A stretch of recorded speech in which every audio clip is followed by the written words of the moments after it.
자, 오늘 말씀의 주제는 당신은 행복한가요? 이런 주제입니다. 예수 안 믿는 분들이 자주 이런 얘기합니다. 무슨 재미로 예수 믿냐고. 술도 못 마시고 담배도 안 피고 그 흔한 바람도 안 피우면서 무슨 재미로 예수 믿냐고 이런 얘기들 많이 합니다. 여러분, 예수 믿는 게 재미없습니까? 예수 믿는 게 고리타분하게 느껴집니까? 저는 그 반대인 것 같아요. 예수 믿는 것처럼 재미난 일이 어디 있어요? 예수 믿는 것, 예수 안에 있는 그 기쁨, 그 행복과 세상에서 주는 것과 바꿀 수가 어디 있습니까? 예수 믿는 것만큼 재미난 일이 어디 있고 예수 안 믿으면 무슨 재미로 이 땅 살아갑니까? 그렇잖아요? 여러분, 예수 믿는 것은 원래 행복해야 됩니다. 예수 믿고 행복한 것이 정상입니다. 예수 믿는 것이 너무 행복해서 세상이 주는 것, 세상의 쾌락, 이런 것들이 하나도 좋게 보이지 않아야 원래 이게 정상입니다. 우리가 일반적으로 행복을 느낄 때가 언제입니까? 보통 사람들이 가장 행복을 느낄 때, 그때가 언제입니까?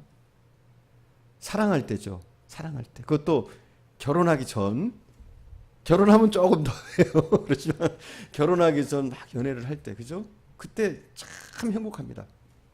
결혼하기 막 전에 그 연애 시절, 그리고 결혼하고 나서도 그 신혼생활, 그때 가장 행복하죠. 왜냐하면 사랑하니까. 그래서 이 사랑하면 눈이 멀어버립니다. 그죠? 눈이 멀어버려요. 이 눈이 멀어버린 사랑하는 사람, 이들이 가장 행복한 상태예요, 지금 사실은. 그래서 이 눈이 멀어버린 두 연인에게는 집이 좀 작아도 행복합니다. 그죠? 뭐 가진 것이 없고 또 먹을 것이 좀 적을지라도 행복합니다. 입는 것이 많지 않고 심지어는 사람들로부터 손가락질을 받고 사람들이 나를 무시한다고 해도 그들은 행복합니다. 둘만 있으면 행복합니다. 그게 진짜 행복이거든요, 사실. 많이 가져서가 행복이 아니라 둘이 정말 사랑하고 아끼고 그렇게 사랑하면서 살고 있으면 그게 참 행복한 거란 말이에요. 여러분, 예수 믿는 것은 행복한 겁니다. 왜냐하면 나를 끔찍히도 사랑하는 주님, 그죠? 내가 끔찍히 사랑하는 그 주님과 함께하는 것, 이게 신앙생활 아닙니까? 이게 믿음의 생활 아닙니까? 그렇기 때문에 예수 믿는 삶은 행복해야지 이게 정상인 겁니다. 하지만 정말 정상적으로 우리가 행복해야 되는데 비정상적으로 예수 믿는 분들이 의외로 많이 있어요. 예수 믿는 게 하나도 행복하지 않습니다. 즐겁지 않습니다. 심지어 예수 믿는 사람들 가운데 예배 시간을 때우는 사람들이 많이 있어요. 예배 시간이 따분하고 지루해서 이 시간이 언제 가나? 어떻게 하면 이 신앙생활로부터 좀 벗어날 수 있을까? 어떻게 하면 이 억압과 무거운 짐으로부터 내가 해방될 수 있을까? 내가 어쩌다가 예수 믿는 부모 밑에서 태어나가지고 끌려 나와가지고 이렇게 예배를 드리고 나는 언제나 이거 해방돼 보나? 이렇게 예배를 견디고 신앙생활을 억지로 하는 분들이 의외로 많이 있습니다. 여러분은 과연 어느 편에 속한 분들입니까? 예수 믿는 게 즐겁고 행복하고 기쁘고 가슴 벅찬 분들입니까? 아니면 예수 믿는 것이 그저 그렇고 재미없고 고리타분하고 정말 억지로 나와서 예배 드리고 있는 그런 분들입니까? 여러분은 예수 믿는 것 때문에 정말 살맛이 나는 분들입니까? 아니면 예수 믿는 것만 생각하면 머리가 아프고 어깨가 무겁고 벗어나고 싶어하는 그런 분들입니까? 여러분 스스로를 한번 잘 점검해 보시기 바랍니다. 예수 믿는 삶이 행복하지 않다고 한다면 분명 그분은 비정상입니다. 이유가 무엇입니까? 무엇 때문에 예수 믿는 것이 행복하지 않습니까? 오늘 본문은 우리에게 정확히 얘기를 하고 있습니다. 우리 15절 함께 봉독합시다. 15절 한 번만 더 봉독합시다. 세상이나 세상에 있는 것들을 사랑하지 말라.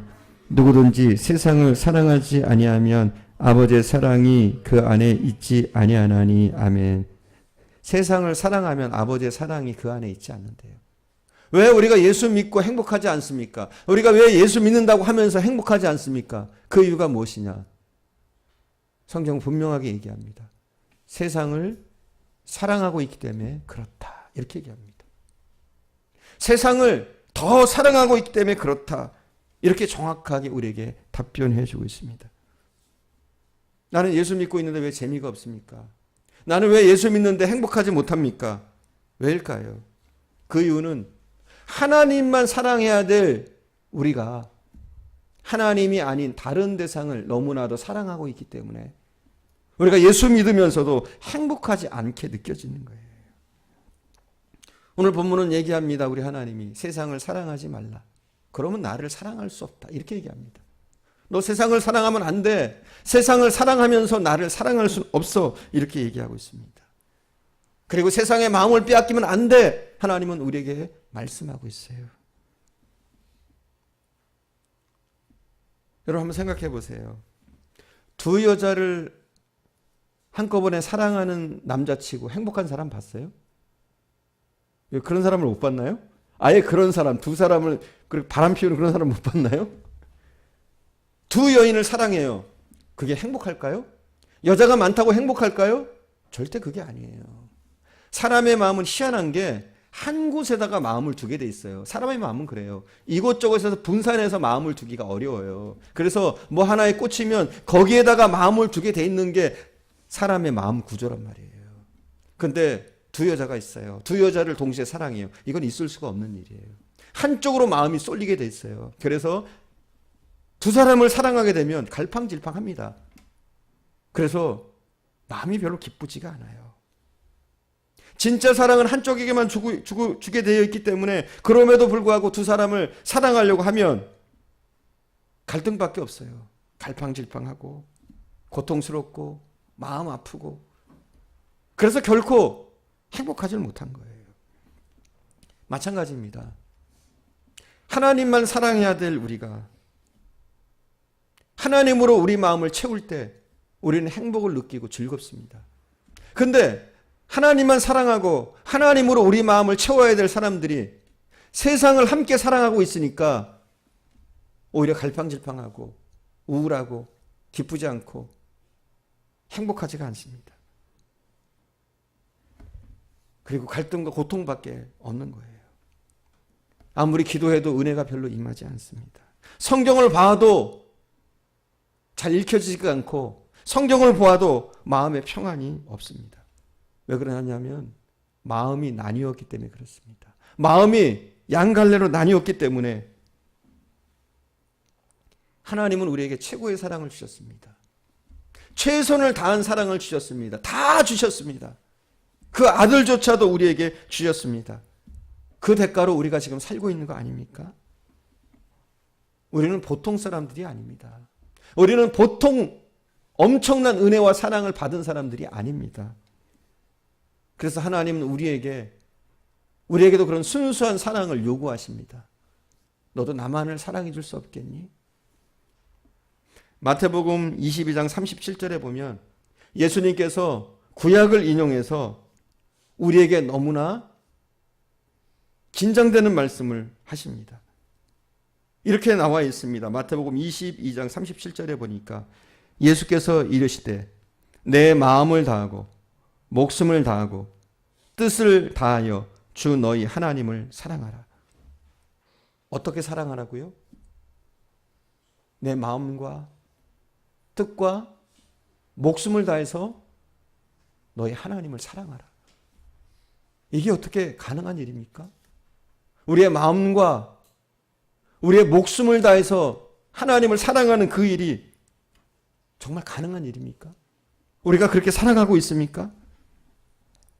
우리가 그렇게 하나님을 사랑하고 있고 우리가 그렇게 예수님을 사랑하고 있습니까? 하지만 주님은 우리가 그렇게 우리의 마음과 목숨을 다해서 예수님을 사랑하기를 요구하십니다. 또 마태복음 10장 37절에 보면 더 기가 막힌 말씀을 우리 예수님께서 말씀하십니다. 마태복음 10장 37절에 보면 이렇게 나와 있습니다. 아버지나 어머니를 나보다 더 사랑하는 자는 내게 합당하지 아니하고 아들이나 딸을 나보다 더 사랑하는 자도 내게 합당하지 아니하며. 말을 바꾸면 이렇습니다. 너의 어머니나 아버지를 나보다 더 사랑하는 사람은 내가 원하는 사람이 아니다. 나보다 부모를 더 사랑하는 그 사람은 나와 관계가 없어. 이렇게 우리 하나님이 말씀하시는, 우리 주님께서 말씀하시는 거예요. 물론 이것은 가능할 것 같습니다. 요즘 부모님을 그렇게 사랑하는 사람 있어요? 부모님을 그렇게 애타게 사랑하는 사람들이 있어요? 요즘은 부모의 사랑은 실종되어져서 부모님을 향한 사랑은 실종되어져 가지고 뭐 이거는 가능할 것 같아요, 요즘은. 하지만 두 번째 말씀. 내 아들이나 딸을 나보다 사랑하는 자도 합당하지 아니하다. 나보다 너의 아들이나 딸을 더 사랑하는 그 사람, 나는 그 사람 사랑하기가 힘들어. 하나님이 말씀하고 있는 거예요. 근데 여러분 어떻습니까? 여러분 자녀들을 끔찍하게 사랑하시잖아요. 그죠? 아들과 딸을 끔찍하게 여기시잖아요. 그 아들과 딸만큼, 그것만큼이라도 하나님을 사랑할 수 있습니까? 그것조차도 사실 쉽지 않아요. 내 아들과 딸만큼, 물론 우리는 그래요. 하나님은 사랑해요. 하나님을 더 사랑합니다. 이렇게 얘기하지만 실제로 여러분의 삶에서 여러분의 아들과 딸만큼, 아니 아들과 딸보다 더 하나님을 사랑할 수 있느냐는 거예요. 그런 사랑을 할 수 있을까요? 아니 그런 사랑을 하고 있나요? 아들과 딸보다 우리 하나님을 여러분이 더 사랑할 수 있나요?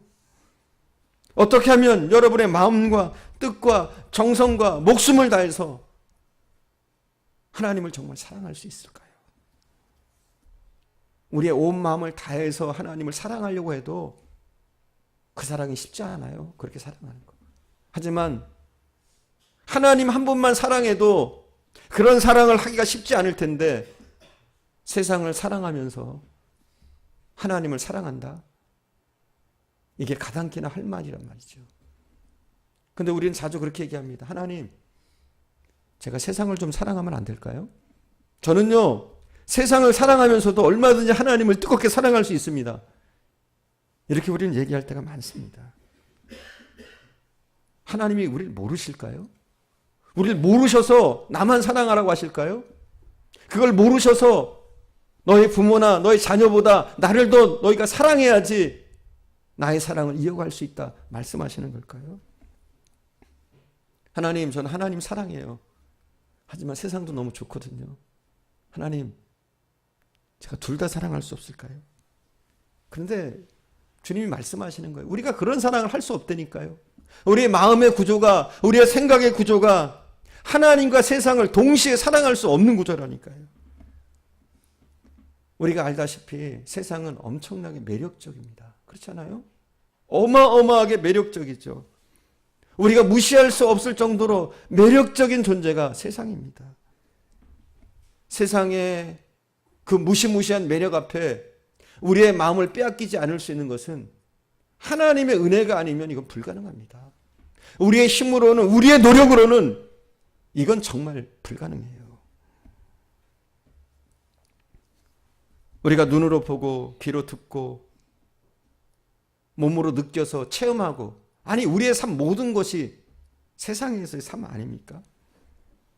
우리가 먹는 것, 입는 것, 쓰는 것, 우리가 느끼는 것, 감미로운 음식, 또 좋은 음악들, 얼마나 우리를 유혹하고 매력적입니까?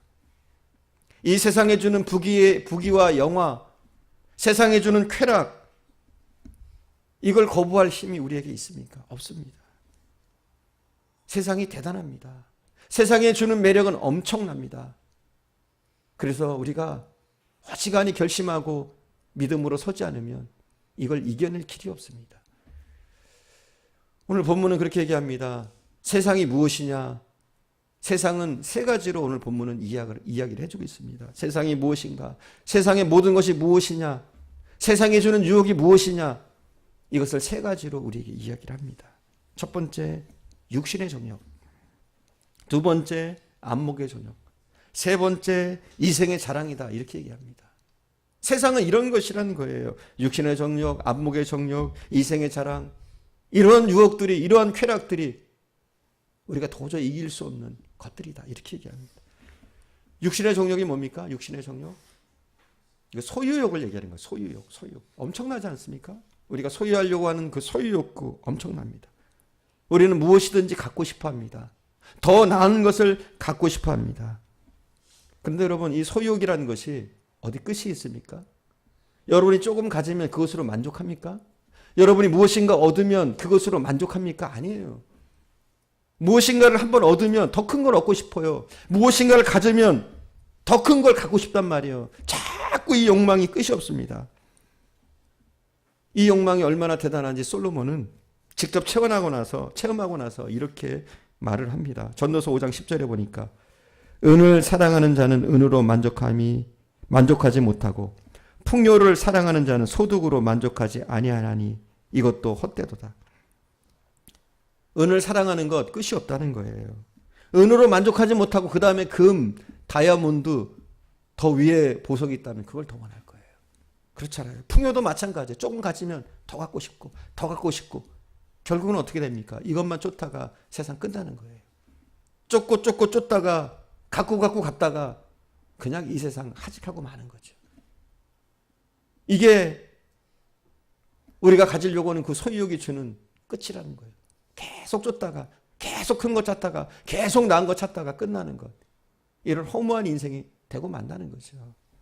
두 번째, 안목의 정욕이 뭡니까? 안목의 정욕. 이건 뭐냐? 쾌락욕을 얘기하는 거예요. 쾌락욕. 여러분, 우리에겐 다 쾌락에 대한 욕구가 있습니다.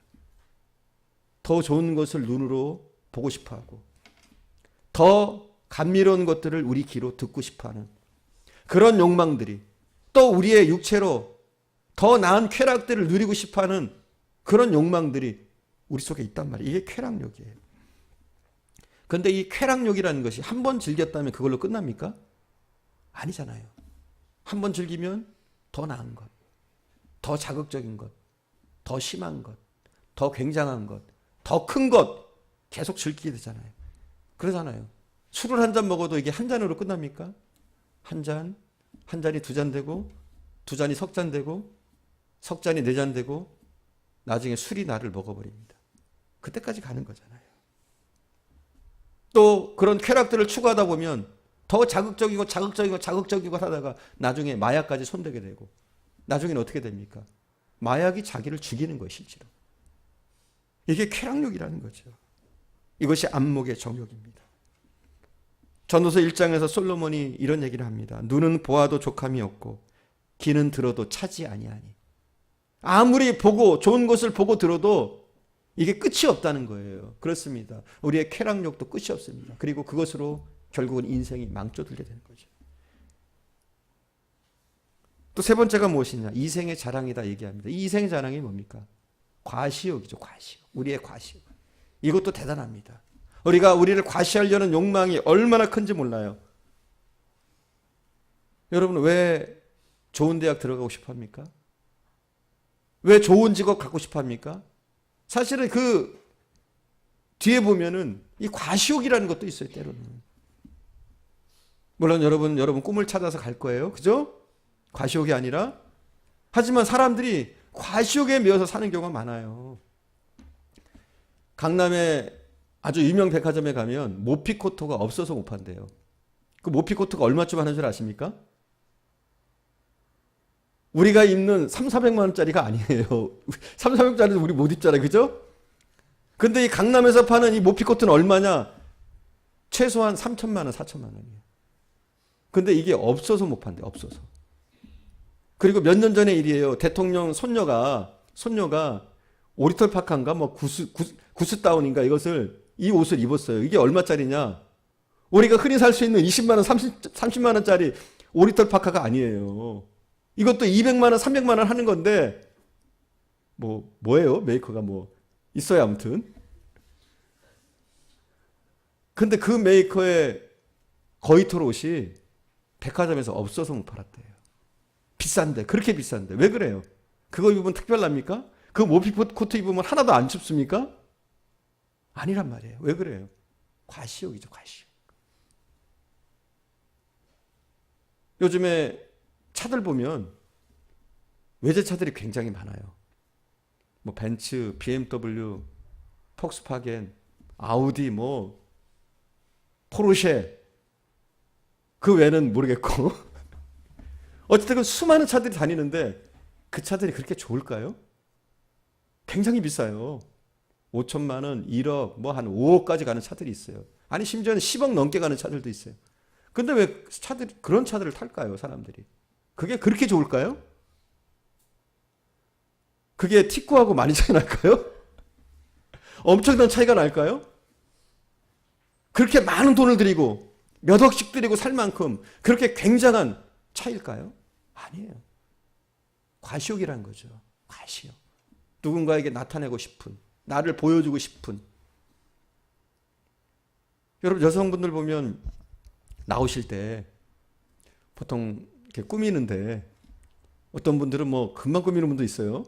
한 20분, 30분 만에 꾸미는 분도 있지만 대부분 1시간, 2시간, 어떤 분은 3시간씩도 이렇게 준비하고 나오시는 분들이 있어요. 왜 그래요?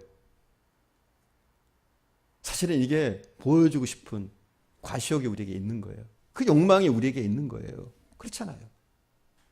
하지만 성경은 엄밀하게 우리가 이렇게 갖고 있는 이 과시욕, 이생의 자랑 이것이 나쁜 것이다 알려줍니다. 야고보서 4장 16절에 보면 이렇게 얘기합니다. 이제도 너희가 허탄한 자랑을 하니 그러한 자랑은 다 악한 것이니라. 우리가 하는 허탄한 자랑 다 악한 것이래요. 나 잘났다고 하는 것, 나 이렇게 좋은 대학 들어갔어, 나 이렇게 멋있는 사람이야, 나는 이렇게 잘났어, 나는 좋은 옷을 입어, 나는 이렇게 좋은 차를 타, 나는 이렇게 큰 집에 살아, 나는 이렇게 돈 많이 벌었어, 나는 이렇게 훌륭한 자리에 있는 사람이야, 나는 이렇게 대단한 사람이야. 이런 모든 과시욕들이 야고보서를 보니까 죄다 이렇게 얘기합니다.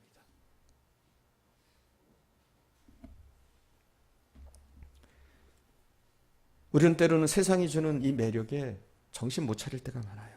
소유욕, 또 쾌락욕, 과시욕. 여기에 우리가 정신을 못 차릴 때가 많아요.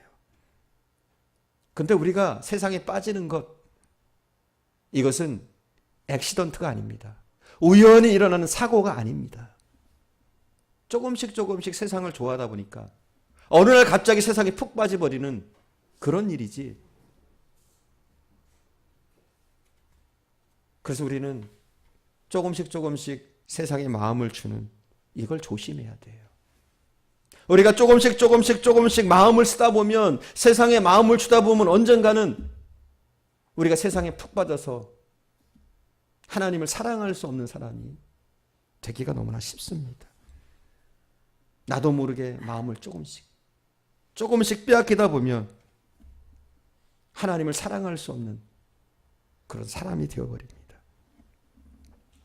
만약 이 세상이 정말 살기가 어렵다면 괜찮습니다. 맨날 이 땅에 전쟁이 일어나고, 그래서 여기저기서 피비린내가 나고, 그래서 우리가 이런 생각을 하게 되는 거죠. 그럴 때는 하나님만이 우리의 소망입니다. 이렇게 세상이 어지럽고 전쟁이 일어나고 살기 어려우면 세상의 정이 떨어져서 하나님을 더 붙잡으면서 하나님밖에 없습니다, 예수님만이 나의 소망입니다 하면서 우리의 신앙이 흔들리지 않고 잘 살아갈 수 있을 거예요. 어쩌면 북한에서 신앙생활 하는 사람들보다 남한에서 신앙생활 하고 있는 우리가 신앙생활 하기 더 어려울 수가 있어요. 우리가 혹독한 환경 가운데서 밤에 잠을 자면서 이러는 거예요. 내일은 눈을 안 떴으면 좋겠다. 그 고통이 너무 싫으니까, 눈 뜨면 벌어지는 그 어려운 현실들이 너무 싫으니까 이런 마음으로 이 땅을 살아간다면 아마도 하나님 한 분 사랑할 수 있을 거예요. 오직 하나님만 사랑합니다. 하나님만 붙잡습니다. 그런데 그 반대로 세상에 너무 살기 좋아지면, 너무 평안하면, 너무 많은 것을 우리가 세상에서 누리다 보면, 너무 안일하게 이 땅에서 살다 보면, 지금처럼 계속된 평화의 시기, 전쟁도 없고 먹을 것도 수두룩하고 입을 것도 많고 별로 근심 걱정이 없는 이런 시대에 우리가 살게 되면 우리의 신앙은 우리도 모르는 새에 너무나 타락해가고 하나님께로 돌이킬 수 없는 지경에까지 이르기도 너무 쉽다는 거예요. 하나님이 이스라엘 백성들을 애굽에서 끌어내면서 이스라엘 백성들에게 가나안 땅에 대해서 말씀하십니다. 그곳은 젖과 흐르는 땅이다. 젖과 꿀이 흐르는 땅이다. 그곳에는 평안이 있고 너무나 살기 좋은 그런 곳이다. 하나님이 말씀하십니다. 거기는 굉장한 땅이라고 하나님이 이스라엘 백성에게 말씀하셔요. 그러나 하나님은 그 땅으로 이스라엘 백성들을 보내시면서 큰 근심을 하십니다. 걱정과 염려를 하십니다. 아직 이스라엘 백성들이 그 가나안 땅에 들어가지도 않았는데 신명기 8장 12절에 보니까 하나님은 굉장한 걱정을 하고 있어요. 이렇게 말씀하십니다. 신명기 8장 12절 이하에 보니까 내가 그 땅에 들어가 먹어서 배부르고 아름다운 집을 짓고 거주하게 되며 또 내 소와 양이 번성하며 내 은금이 증식되며 내 소유가 다 풍성하게 될 때에 내 마음이 교만하여 내 하나님 여호와를 잊어버릴까 염려하노라. 하나님은요, 이스라엘 백성들을 안타깝게 여겨서 가나안 땅으로 그들을 보내시면서도 염려를 하셔요. 너희가 평안할 때, 너희가 잘 살게 될 때, 너희가 젖과 꿀이 흐르는 그 약속의 땅에 거하게 될 때 나를 잊어버릴까 염려하노라. 하나님은 염려하고 계셔요. 걱정하고 계셔요. 물론 하나님의 마음은 그래요. 자기의 친백성이, 자기가 사랑하는 자녀들이 잘 살기를 원하셔요. 가나안 땅에서 평화를 누리고 안식을 누리고 그렇게 살기를 원하셨어요. 하지만 그들이 그 평화로운 삶 가운데 하나님을 잊어버릴까 봐 너무나 염려하고 계셔요.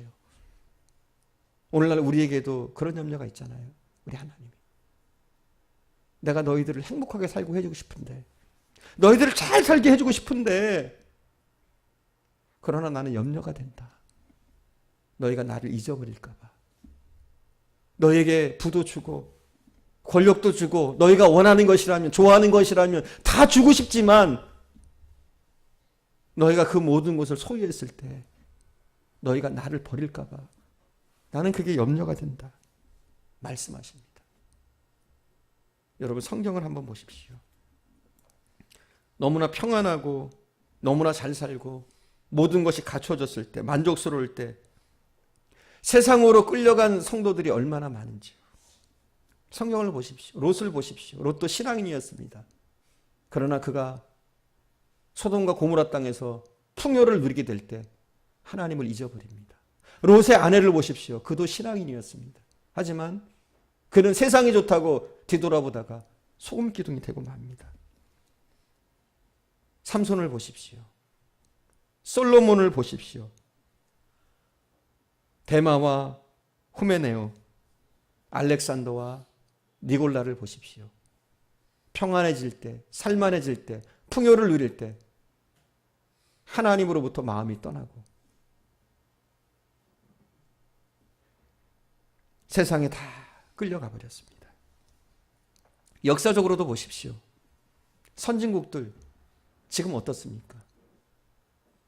우리에게 복음을 줬던 그 나라들, 유럽과 미국, 특별히 기독교의 메카라고 하던 네덜란드와 벨기에가 어떻게 되는 줄 아십니까?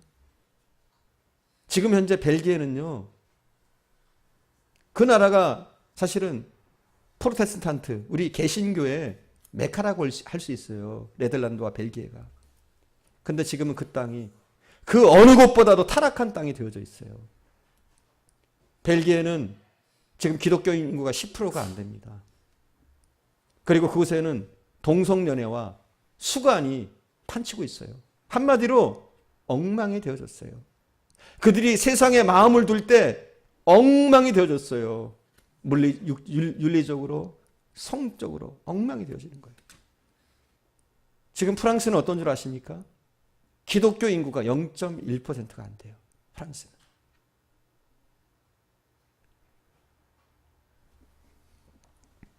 우리가 세상의 마음을 두고 세상의 마음을 빼앗기면 하나님의 사랑이 우리 안에 거할 수가 없습니다. 그러다 보면 우리가 정말 누려야 될 그 행복, 예수 안에 있는 그 행복, 예수 믿는 자들만이 느끼는 그 감격, 그것을 다 잃어버리고 빼앗길 수밖에 없습니다. 그러므로 여러분, 사랑하는 여러분, 기도해야 됩니다. 기도할 때 하나님을 더 사랑하게 해달라고, 하나님의 사랑을 더 알게 해달라고, 더 깨닫게 해달라고, 또 하나님의 은혜를 달라고, 또 은혜를 느끼게 해달라고, 은혜 가운데 살게 해달라고 우리 기도해야 됩니다. 여러분, 우리가 똑바로 알아야 됩니다. 우리가 나는 변화됐다 변화됐다 말하는데 기독교 안에 진정한 변화는 소유욕, 쾌락욕, 과시욕으로부터의 자유를 말합니다. 우리가 변화됐다면 우리의 소유욕, 우리의 쾌락욕, 우리의 과시욕으로부터 우리가 자유해져야지 우리가 정말 변화됐다고 말할 수가 있습니다. 여러분이 제자 훈련을 받았습니까? 그리고 변화 받았습니까? 그럼 달라져야 됩니다. 설교를 듣다가 은혜를 받았습니까? 주님을 뜨겁게 만났습니까? 그리고 변화되었다면 우리에게 소유욕, 쾌락욕, 과시욕에 대한 변화가 생겨야 됩니다.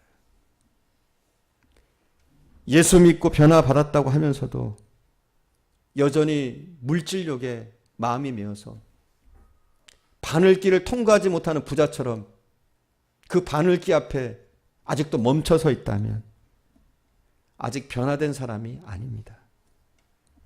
많은 재물을 가진 부자라고 할지라도 삭개오처럼 하나님의 영광을 위해서, 가난한 이웃을 위해서 물질을 흩을 수 있어야지, 하나님의 영광을 위해서 쓸 수 있어야지 그 사람이 진정 변화된 사람인 줄 믿습니다.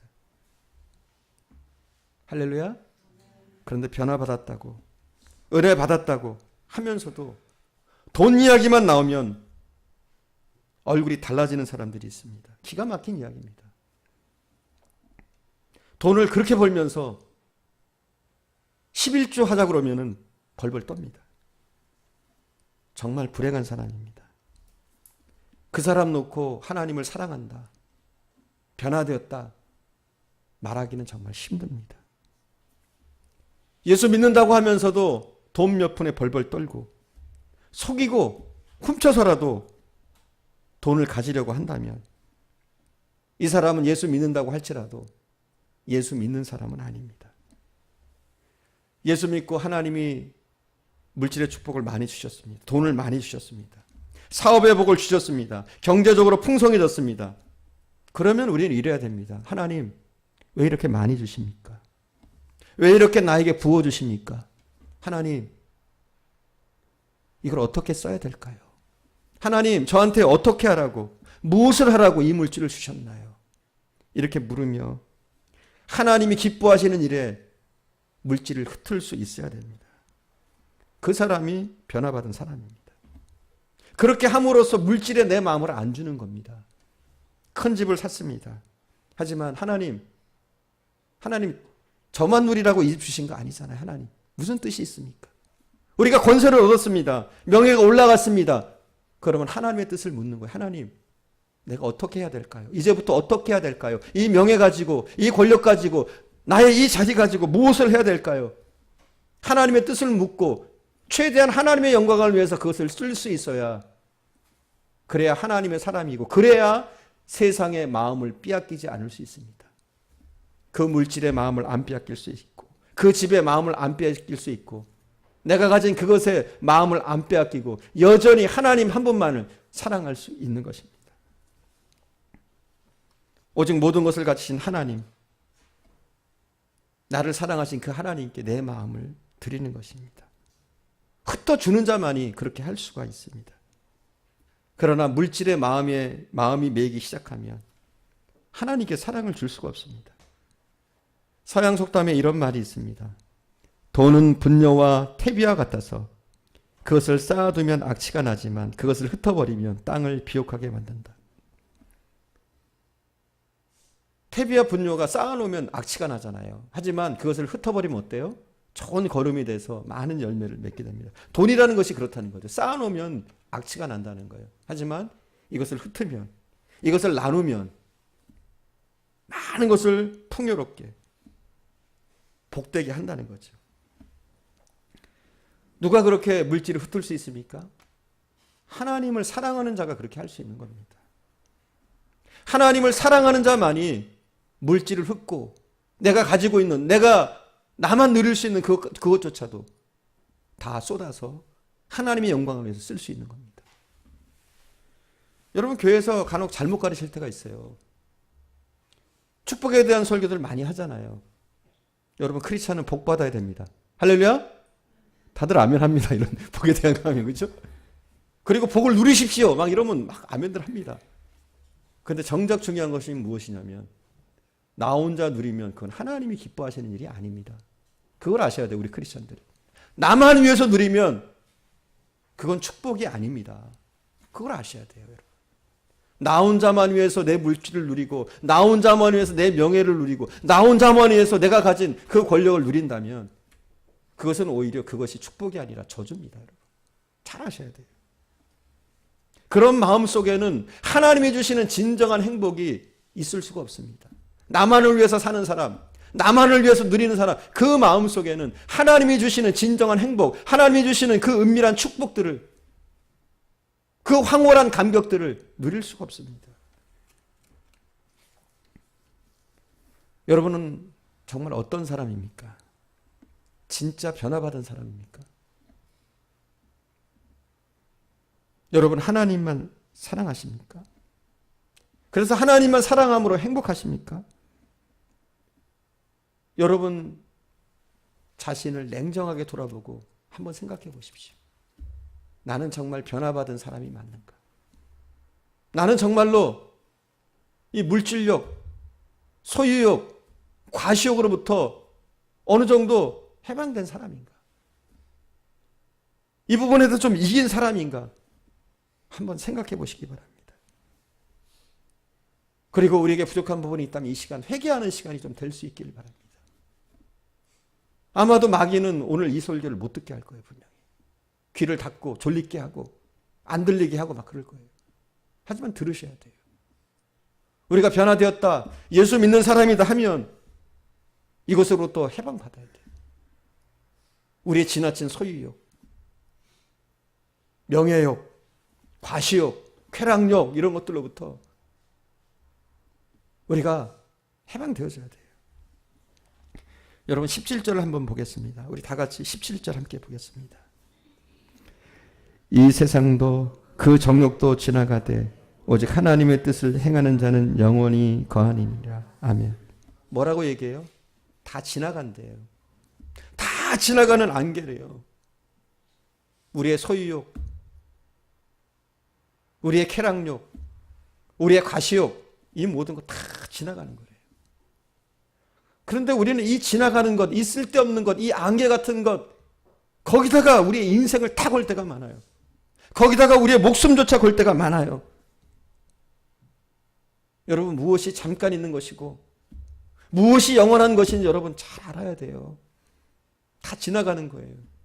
우리가 그렇게 추구하길 원하는 그 대단하다고 생각하는 모든 것들이, 대부분 우리가 추구하는 것들이 다 지나가는 거예요. 다 헛된 것들이에요. 근데 우리는 이것에 평생을 걸고 목숨을 걸고 그렇게 어리석게 살 때가 많습니다. 무엇만이 영원하냐? 하나님을 사랑하는 것, 그것만이 영원하다. 오늘 본문은 얘기합니다. 17절 한 번만 더 읽어볼까요? 이 세상도 그 정욕도 지나가되 오직 하나님의 뜻을 행하는 자는 영원히 거하느니라. 아멘. 누가 영원히 거하느냐? 하나님의 뜻을 행하는 자가 영원히 거한다는 거예요. 누가 하나님의 뜻을 행할 수 있습니까?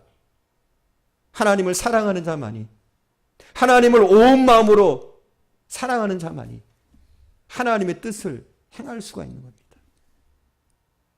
우리가 얼마나 어리석게 살아왔는지 몰라요. 금방 있다가 없어질 것에 우리 마음을 다 빼앗기고 한평생 바치고 그렇게 살아가는 것만큼 바보스러운 인생이 어디 있습니까? 그 모든 것은 다 지나가는 것이다. 헛된 것이다. 안개 같은 것이다. 누누이 말씀하고 있는데 우리는 영원하지 못한 것에 우리의 모든 것을 걸 때가 많습니다. 여러분, 영원한 것은 우리가 하나님의 뜻을 행하고 사는 것, 그것입니다. 그러기 위해서 우리는 더욱더 하나님 한 분만 사랑하려고 힘써야 됩니다. 하나님의 뜻을 이 땅에 펼치길 원하고 하나님의 비전대로 살기를 꿈꾸고 이것이 하나님을 사랑하는 우리가 살아야 될 삶인 줄 믿습니다. 하나님을 사랑하는 자는 명예가 올라가면 이것을 통해서 하나님의 영광을 위해서 일하려고 하는 그런 마음이 생깁니다. 사랑하는 여러분, 세상을 사랑하지 맙시다. 돈은 열심히 버세요. 열심히 버셔야 돼요. 하지만 힘껏 버시지만 돈을 사랑하지는 마세요. 할렐루야. 이 치열한 경쟁 사회에서 여러분 경쟁에 뒤지는 삶을 살지 마세요. 경쟁에서 이기세요. 그러기 위해서 열심히 씨름하고 노력하고 애쓰고 여러분의 최선을 다하세요. 크리스찬은 게으르면 안 됩니다. 잠언서를 묵상하다 보니까 그런 말씀이 굉장히 많이 나와요. 크리스찬이 부지런해야 된다. 하나님의 사람은 부지런해야 된다. 최선을 다해야 된다. 굉장히 많이 나오는 말씀이에요. 그렇습니다. 하나님의 자녀는 최선을 다해서 열심히 살아야 돼요. 하지만 우리가 어느 분야에서든 그것이 경제계가 됐던 예술계가 됐던 정치계가 됐던 연예계가 됐던 그 어느 곳이라고 할지라도 여러분이 최선을 다해서 성공하시거든 여러분이 가진 것을 여러분 하나님의 영광을 위해서 쓰시길 바랍니다. 영광을 위해서. 하나님이 주시는 모든 것, 아니 우리에게 주신 모든 것 하나님이 주신 것입니다. 그것을 위해서 우리가 해야 될 것이 있다면 하나님의 뜻을 행하기 위해서 하나님의 영광을 구하기 위해서 써야 될 것인 줄 믿습니다. 우리는 마음을 그 어떤 것에도 두면 안 돼요. 세상의 마음을 두면 안 돼요. 그 물질, 그 명예, 그 쾌락에 우리의 마음을 두면 안 돼요. 때로는 그것을 위해서 우리가 열심히 살기도 하지만 그러나 거기에 마음을 빼앗기고 거기에 마음을 두면 하나님의 사랑은 우리에게서 떠나게 되는 겁니다. 그렇기 때문에 우리는 열심히 살되 부지런히 살되 성공적인 삶을 살려고 애를 쓰되 우리의 명예, 우리의 삶을 통해서 더욱더 하나님의 영광이 나타나도록 또 우리의 성공을 통해서 많은 사람들이 맛볼 수 있도록 복음을 맛볼 수 있도록 행복을 맛볼 수 있도록 하는 것 그것이 우리 크리스찬들이 해야 될 것인 줄 믿습니다.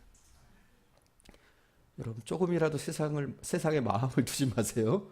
때로는 우리도 기쁘게 살기도 하고 누리기도 하지만 거기에 매여서 거기에 푹 빠져서 하나님의 사랑을 헤아리지 못하고 느끼지 못하는 그런 삶은 안 되기를 간절히 축원드립니다.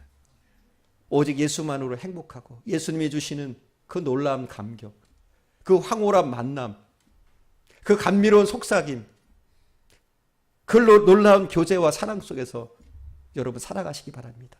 그래서 예수 믿는 것이 너무 좋아서 주님이 만져주심이 너무 좋아서 주님이 함께 하시는 것이 너무 좋아서 도저히 그것과 세상과 비교도 되지 않아서 세상 그까짓 거 너무 우습다 이렇게 생각하실 수 있는 믿음의 승리자들 다 되어주시기를 간절히 축원드립니다. 우리 함께 기도합시다. 기도할 때 찬양하고 기도할 터인데 우리 함께 먼저 찬양 드립니다. 자, 나 무엇과도 주님을 바꾸지 않으리.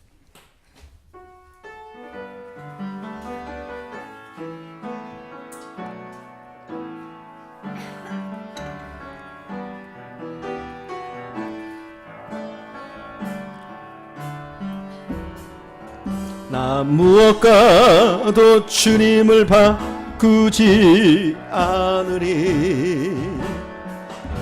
다른 어떤 은혜 구하지 않으리. 오직 주님만이 내 삶의 도움이시니 주의 얼굴 보기 원합니다. 주님 사랑해요.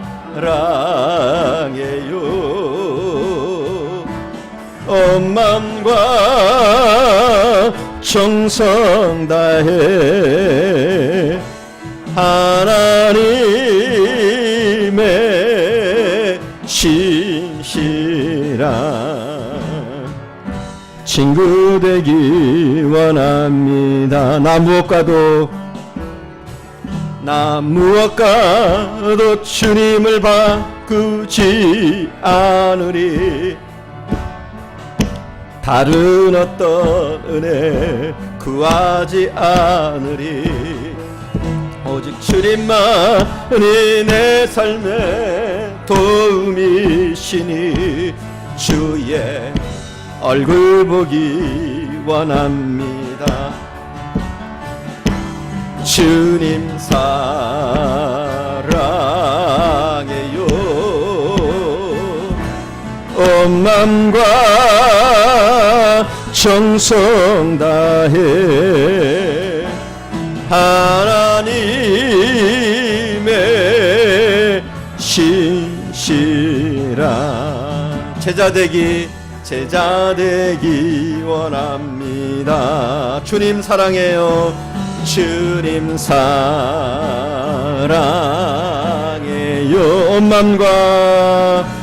온 마음과 정성 다해 하나님의 신실한 하나님의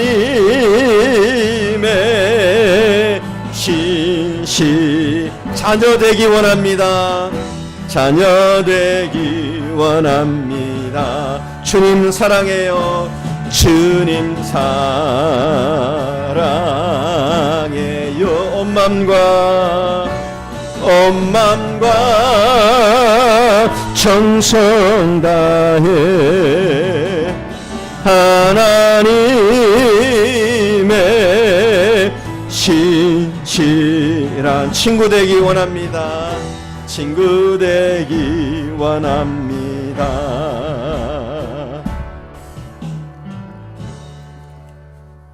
여러분 정말 하나님을 사랑하십니까? 때로는 우리가 하나님을 사랑한다고 고백하면서 세상이 주는 매력이 너무나 엄청나서 때로는 그곳으로 마음을 둘 때가 너무 많습니다. 가지고 싶은 그 욕망, 소유하고 싶은 그 욕망, 때로는 과시하고 싶고 즐기고 싶은 그 욕망 때문에 하나님의 사랑을 우리가 빼앗길 때가 너무나 많습니다. 만약 우리의 삶이 이런 쓰러진 삶이었다면 이 시간 회개할 수 있기 바랍니다. 하나님 돌이키게 해주십시오. 이제는 변화되게 해주십시오.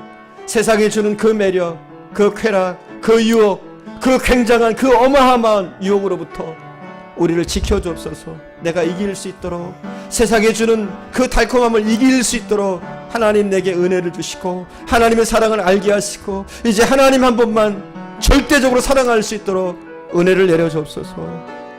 그 놀라운 은혜를, 그 놀라운 축복을, 그 황홀한 만남을 내게도 허락해 주옵소서.